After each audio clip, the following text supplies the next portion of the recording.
Alright guys, welcome back to another LEGO set review from BrickByBrick, and today we have set number 76100. This is the Royal Talon Fighter Attack, and this was one of the two sets based on the Black Panther movie, the larger of the two, retailing for $29.99 and containing 358 pieces and 4 minifigures. The back of the box shows off some of the features. The figures are all shown on the top. I like the art style, especially with the Black Panther minifigure drawing on the side, and the instructions are just your average instructions for a set of this size, with really just one ad for the Black Panther sets, as well as this LEGO Life ad with the Spider-Man minifigure in the back. The ship itself has a pretty interesting overall shape. It's not really like anything else that's been done in LEGO recently, and even the shipping universe is an interesting design. The most striking feature, let us right off the bat, are these gunmetal gray fin pieces.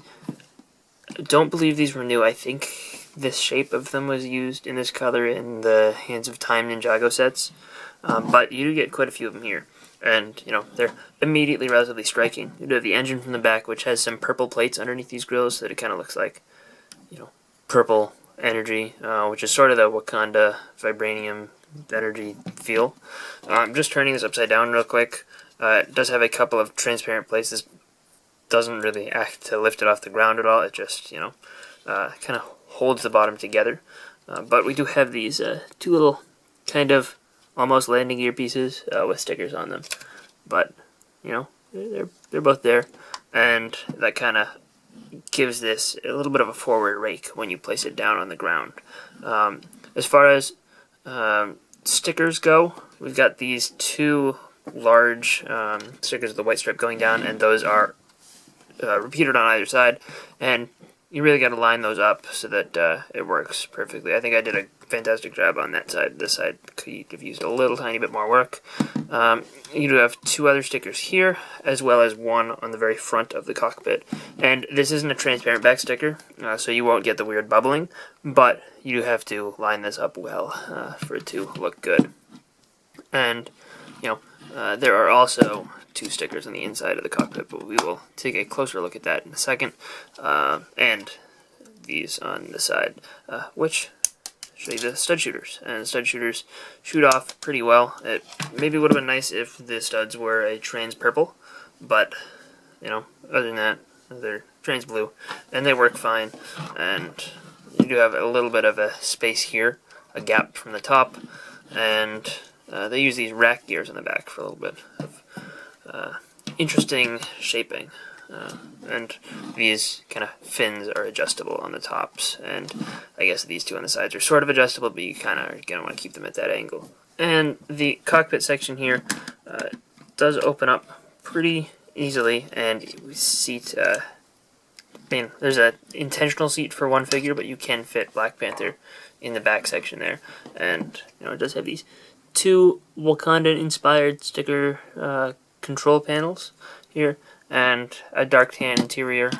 It looks pretty good, and you can kind of still fit her using her weapons there and squeeze Black Panther in. You could also remove her weapons to make it a little easier. I don't believe you can fit Nakia in the back seat area though, because of her hair, but that all closes up real nicely. And the other interior section is this hatch on the back, and there's no detail in there, but it does allow you to and I guess this is sort of implied by the bars on the top, but if you do it properly, you can fit Killmonger in there as a prisoner and lock him up. But he fits in there just fine. And sometimes, I think you have to put him in that way, otherwise it won't fit, but you can only fit one figure in there. You can't fit him sitting straight up. First ever figures, we have Killmonger and Claw, and both of these figures are exclusive to this set. And very likely will not be reprinted unless eventually they make sets revisiting old MCU movies, because spoiler alert for Black Panther if you haven't seen it, but both of these characters are dead by the end of the movie. So this is probably the only way we're going to get them. Killmonger, for an accessory, has this little rocket launcher thing with a flick fire missile, and it's got this red stud on the top as kind of a sight. And if you don't know how flick fire missiles work, though, You just flick them and they shoot off, and you can get them flicking pretty far if you try. And Claw has this gauntlet piece, which I believe was introduced in Ultra Agents or something, and he's also got this lightning bolt attached to the end that was introduced in Nexo Knights, and that kind of makes his little claw hand thing. And that looks okay, reasonable approximation of it. And both of the figures have exclusive torsos. I like Killmonger's, that looks pretty good. And he has pockets, which I don't believe are exclusive to this set, but I think they might have been introduced here. I like Claw's dark blue shirt. I don't know. There's just something about it that looks interesting. Killmonger's mask is, as you can probably tell, an exclusive mold. There it is, a rubbery material, so that these aren't going to break off. And if we remove that, you can see the face underneath is a pretty common one, and that's a little bit disappointing. Doesn't even have any stubble, so he doesn't look super much like the character. And Claw has two good expressions, and that head is exclusive to the set. And his hair is the Bruce Wayne hair from the Lego Batman movie. And the other two figures are the heroes of the set. We have Black Panther, who's not exclusive to the set, but he was a brand new figure when the set came out. He was since reused in the Infinity War Wakanda set, Corvus Glaive Thresher Attack. And the other figure is Nakia, who is an exclusive character to this set, and includes some exclusive prints as well. She does have these new, for this figure, weapons, these disc pieces, or I don't know, they have a single handle on them, and they're molded in pearl silver here, which is the most common color for them at this point. But, it's well done. Her torso print is really nice as well. There's a good level of detail to it, and it looks good. The same thing is true of Black Panther's torso. I like how they have the kind of scale sort of pattern, typical of Wakanda clothing. And I like the fine lines on Nakia's torso. And the back prints for both of them are pretty well done as well. They both have some pretty fine printing. And again, the same sort of pattern going on with Black Panther's torso. And the heads for both of them, I believe, are exclusive. Maybe Nakia's has been reused, but and by exclusive I mean to these figures. The Black Panther face, I like that one with the eyes showing through. That's nice. And Nakia's hair, I believe, was new for this figure as well. And that has definitely been reused since. I think it was used for Finn in Rise of Skywalker.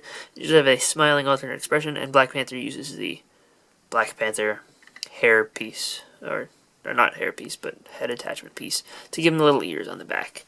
I think both of these figures are well done, and they're both nice to get in a set. And 3 of the 4 figures are exclusive. For a Marvel set, this has 4 pretty well done figures that are, all nicely produced, I think, especially like the mask on Killmonger there. The Claw figure, is nice to get, and that figure in particular, if you're not a big fan of the Black Panther movie, you might find that one a draw, because he was a relatively significant character in Age of Ultron. And, he didn't look too terribly different between the two movies. The Black Panther figure is nice to get because, he is a main character, and even though this one is not exclusive, it is still a very nice variant of him. And, further than that, I think that this build is actually kind of nice and relatively inspired for a Marvel superheroes build. And, it's nice to see them do something that's not just a helicopter, or, something that's actually used and relatively significant on screen. It's just nice to get, and I think that this was probably one of the better years for Lego Marvel sets between this set and the Infinity War sets. There were some pretty decent sets among that, but for a nice $30 set, having 4 minifigures is nice, and overall a well done build. So, hope you guys enjoyed this review. If you did, let me know in the comment section down below, and I will see you guys all next time. Bye, everyone.